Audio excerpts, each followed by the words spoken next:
Welcome everybody to It Tastes Different Gaming Appetizers. What's on the news today? The death of Google Stadia. Hence the sad music, and let's get this thing rolling. Google to shut down the gaming service Google Stadia. The CEO, I cannot pronounce his name, not going to try it because I don't want to offend nobody or hurt myself, says the Stadia hasn't gained the traction with users that we expected, wrote Phil Harrison, a Google vice president. We've made the difficult decision to begin winding down our Stadia streaming service. Their service is basically meant to compete with Amazon's Luna, Microsoft's Xbox cloud gaming. Yes, Amazon Luna is still a thing.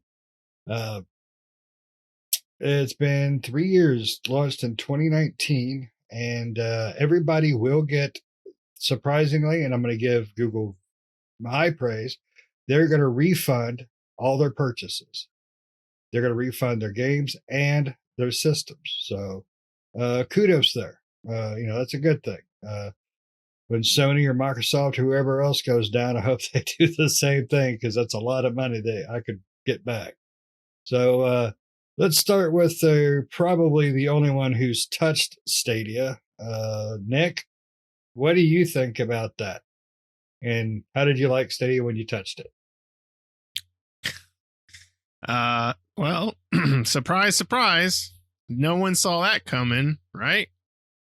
Yeah, we didn't see Stadia is about to head out the door as soon as it came in. It's not surprising. I mean, first you have a cloud gaming only type of service, which we've talked about cloud gaming before, and cloud gaming, especially in the United States, the infrastructure is just not there for that, right? It's just not here. And people like to play their games natively, right? They don't want to have, because if you think about the internet and doing anything over the internet, especially playing games, which is it's a much different experience than watching something on Netflix, right? When you're playing a video game, you have a lot of different factors that go into playing that game. You have latency and frame drops, and and just your network as a whole, degradation and various things like that. So you don't want that when you're playing a video game. When you're watching a movie or a TV show on Netflix, that's a more steady kind of way that it's bringing in that kind of content.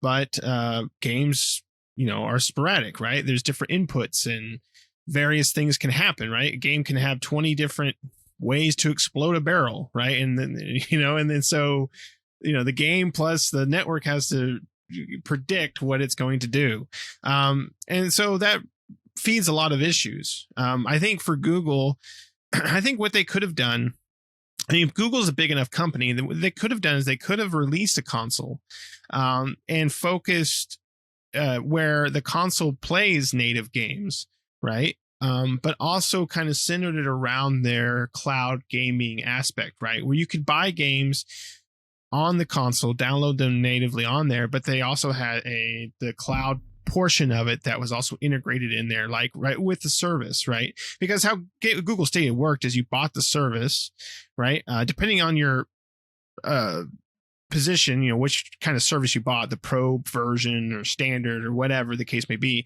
you had availability to some free games, but basically the essential thing was you had to purchase the service, which was a monthly fee.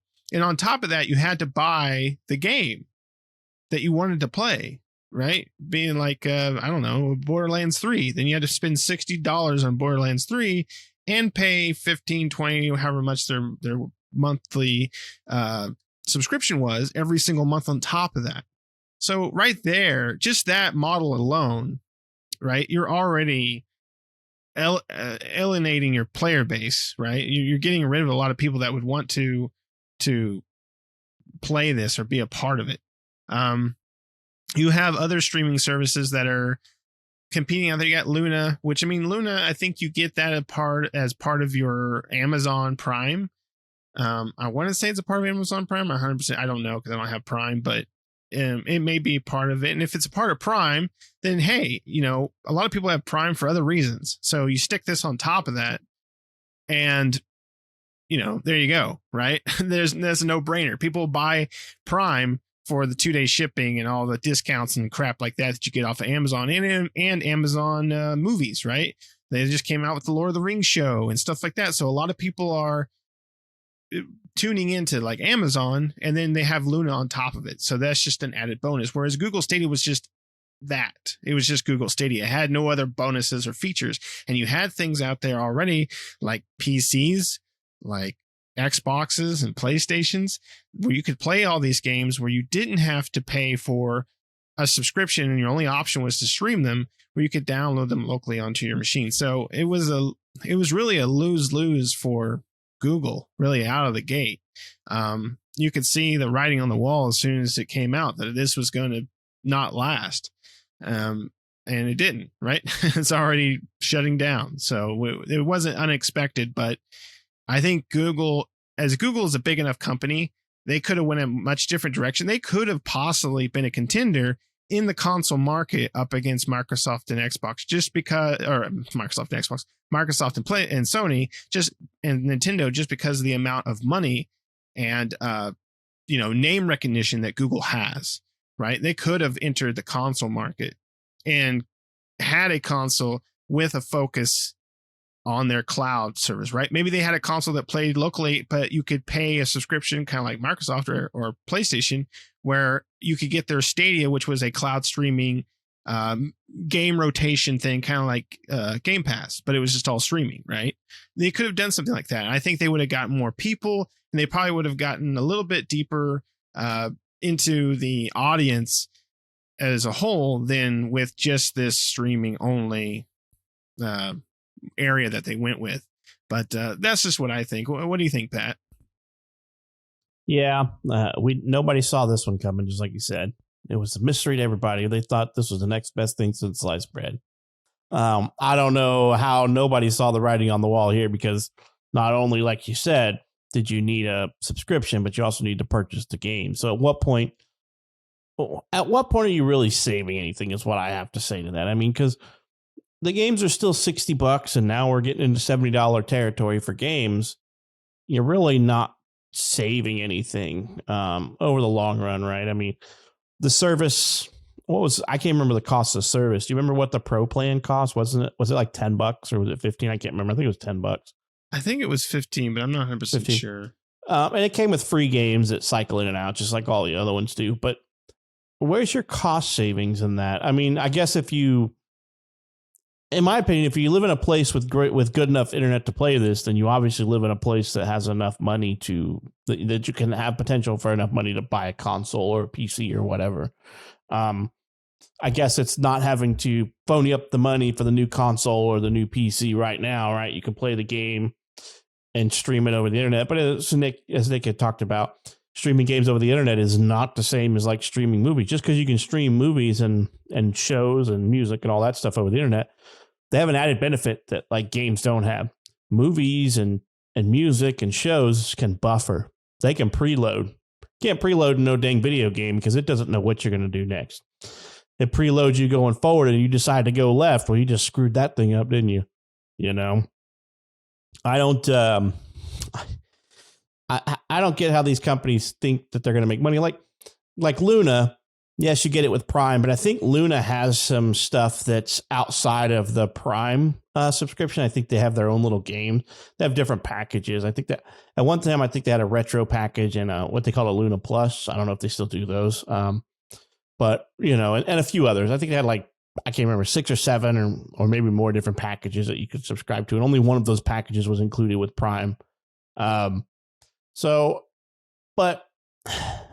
only reason that Microsoft is still doing theirs, and I believe the only reason that Amazon's still doing theirs, is because it's an added service to their Prime membership. They could say, hey, you can play Prime games for free if you have an Amazon subscription, pay our monthly fee, because they sure as hell aren't doing 2-day shipping anymore. And they kind of killed that as COVID hit and it never came back.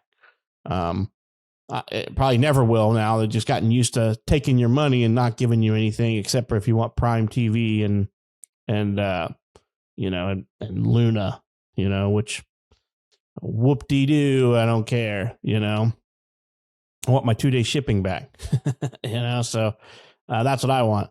But, and then Microsoft, their service is only still around is because it's free with Game Pass, so, and I've never used it. I mean, I when we talked about it, I was like, oh, cool. The game demo thing is kind of a good idea, but half the stuff that I'm not sure that I want to play or not that I can do cloud streaming with is like less than 5 gig game. I'm like, well, I'm just going to download it and get the whole experience right off the bat. And if I don't like it, I'm just going to uninstall it. I never do the cloud demo. I don't want a curated experience. I just want to grab the game, play it. If I don't like it, remove it. It's not, I'm lucky I have gigabit internet, so I can download a game pretty quick. I can download a 5 gig game in like no time flat. I can download a 30 gig game in no time flat.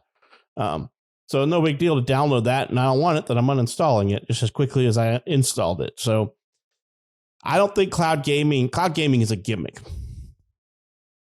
Will that gimmick ever become the normal? I don't know. At least I can't see it because we would all have to be linked into fiber or something even faster, quantum computing and fiber, quantum internet and fiber, because nobody wants the latency. Like you basically with cloud gaming, you've eliminated a whole series of games that you can't play that are like, if you don't hit that button at the right time, game over. Competitive multiplayer, you ain't streaming that stuff.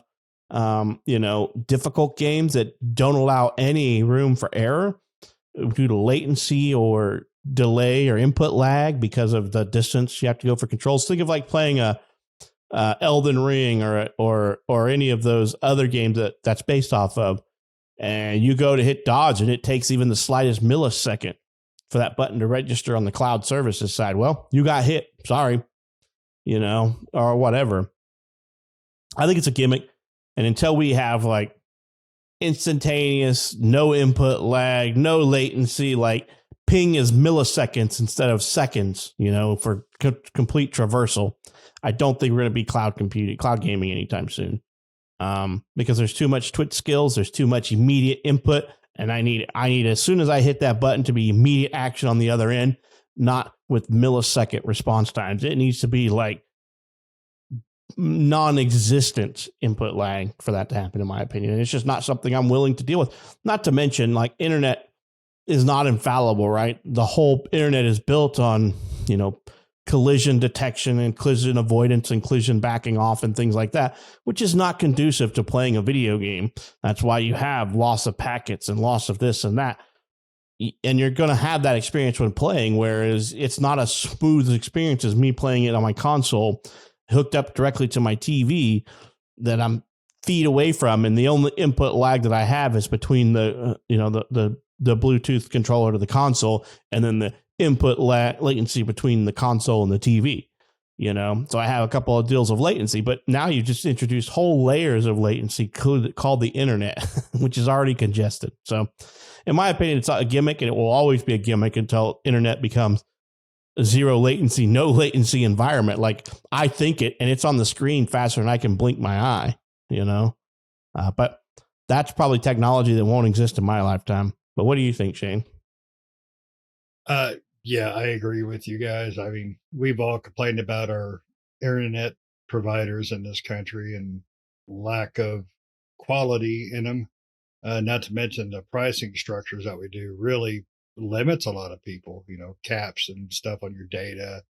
My company just got bought out by another company, and I thought it would be better and awesome. And I upgraded my internet speeds due to their change or better price. And guess what?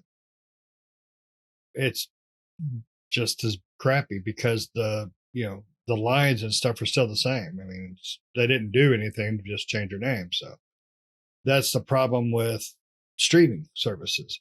Stadia would be great if I'm playing a PlayStation 1 turn-based RPG. I mean, I could see how that would work fine, but that's about it. I'm not surprised that it's dead though, or dying. It's, they haven't put that nail in that coffin yet. January. But January. So, but I was looking, you guys brought up the prices. So they have two plans. They had a free plan and a pro plan. So the free plan allows you access to a few free games, but you could purchase, a bunch of games. But you don't get 4K visuals with it.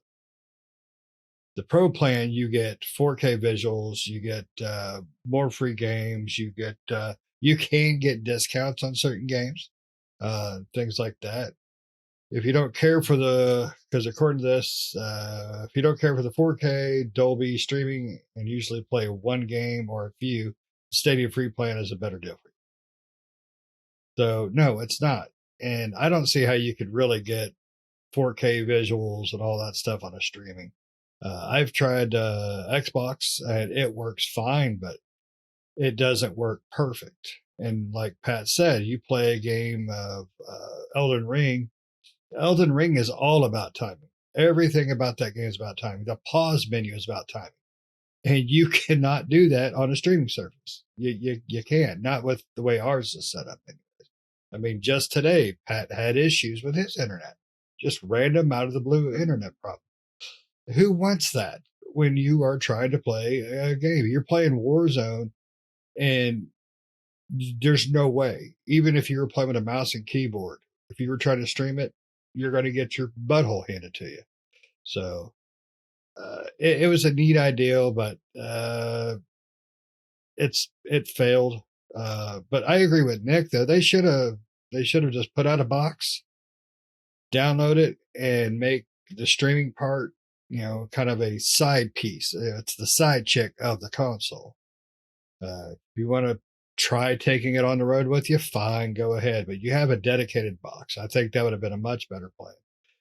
But double dipping with the subscription and having to pay for games, that's pretty crappy thing. It's not like it was set up like PlayStation Plus or Game Pass or even just Xbox Live Gold. It's not quite set up that way. It's pretty ridiculous in my opinion. But we don't have to worry about it no more. It's dying. And you know what to say. It goes in threes. So is Luna next? I don't know. Does anybody play Luna? I don't know. Honestly, the only time I remember that Luna is a thing is when we talk about Stadia slowly dying. Somebody brings that up. And Pat, you were right. It's the pro service is $10 a month for Stadia. No. So it's it's neither here nor there. It failed. They tried. Maybe they will learn from it. Maybe Microsoft, Sony, and all them will learn from it and go, ooh, maybe we should try to tone back some of that stuff. Because even Sony has streaming you can do. I think you can stream from your console to your PC or something like that. Right. They have the remote play, which remote play. I mean, that's one thing that Patrick talked about. Luna and like what Xbox has with their streaming service and PlayStation is that it's a feature added onto an already robust setup, right? They already have a foundation and they're just like, hey, we have this extra room in the back, that's tacked on here. You can check it out if you want, but you don't have to, but you can, right? Google Stadia was just that. That was all it was the back room and that's it. Right. There was no other building or anything, whereas Sony and Microsoft, they have a foundation already. They already have an established console where you can download your games, and they got their Game Pass, and PlayStation has its PlayStation Plus subscription service and everything like that with rotating games and stuff. So they already have this establishment, whereas Google just didn't go that route. I think Google could have competed, right? And like I said, do we need another competitor in the console market? Probably not, as far as gamers are concerned, but Google probably could have been one of the, not, I wouldn't say best, but one of the, I guess, best companies to be able to compete with those, right? Because they do have name recognition. Everybody knows who Google is. And if they came out with a box that you could download and play games, they don't even have to do discs. They could have made it digital only, right? Where you can download and purchase games through. They have a UI and everything like that, a home box, and then it has a subscription service with their streaming portion. right? I think that would have got a bigger audience and got more people. That may have possibly allowed Stadia to still remain relevant today, whereas its relevancy died off about as fast as it came out on the market, right? So, I Yeah, don't so think who's it was next? ever really relevant. Is it NVIDIA Shield? Is NVIDIA Shield going to go bye-bye? Is that still a thing? It still is a thing.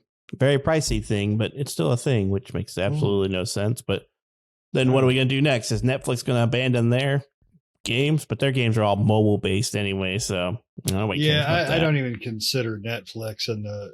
Well, it's streaming game. in You that know, it's stream gaming. thing. Streaming, I should say. Yeah, I don't even consider Netflix in that genre. I think they just tack the name on somebody else's crap.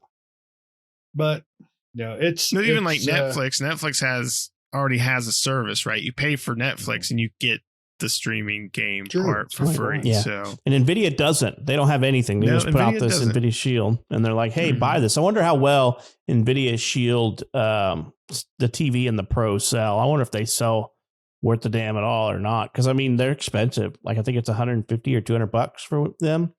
And I don't know. I'm like, I don't care. Get it away from me. Ew. I think Shield though. Hasn't Shield been out longer than Stadia, hasn't it? NVIDIA's been out for quite a while.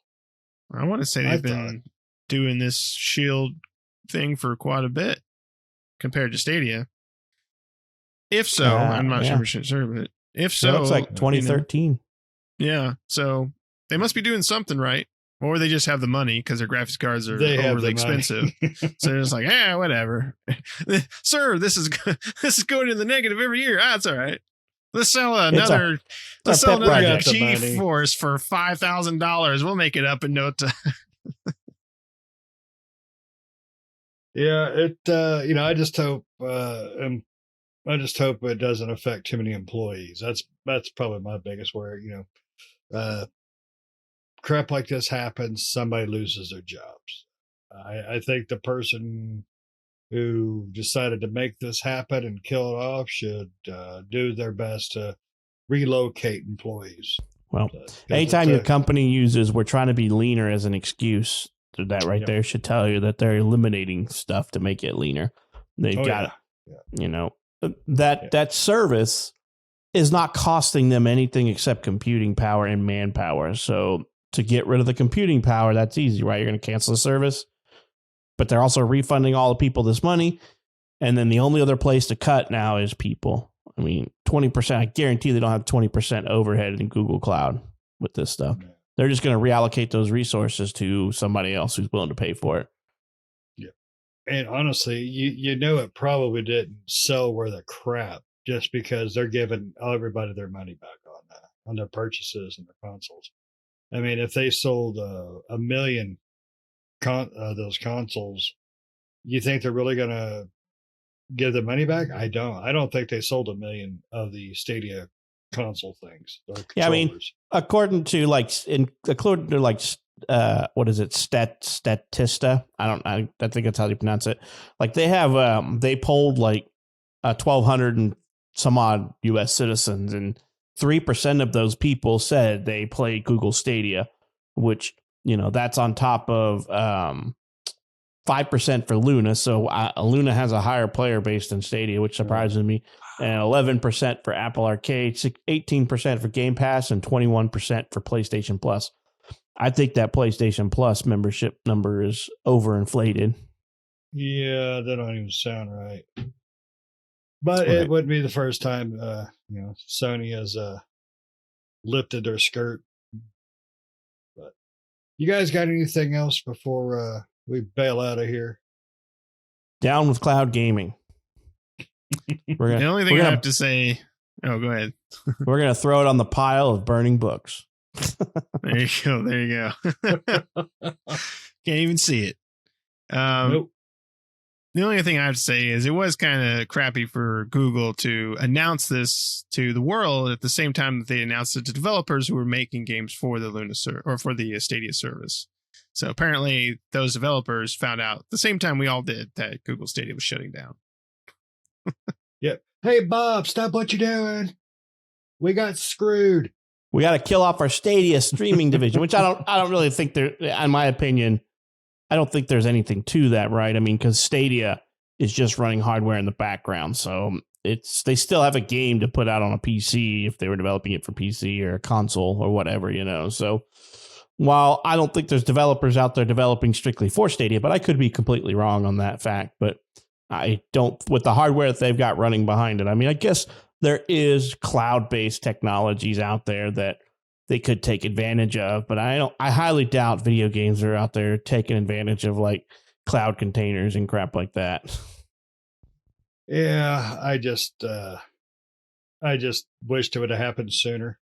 I really do, because it was ridiculous to stretch it out this long. I just don't see why they did it, but that's their business, and business sucks because they're killing it. So, anyways, if you guys play streaming, you guys listening out there, you like Stadia, tell me what you like about it. Tell me what you don't like about it. Tell me if you're going to actually miss it. If you play Luna, any of the streaming things, let us know what you think. Let us know what you think about Google's approach to at least, refunding people their money on their games and stuff like that.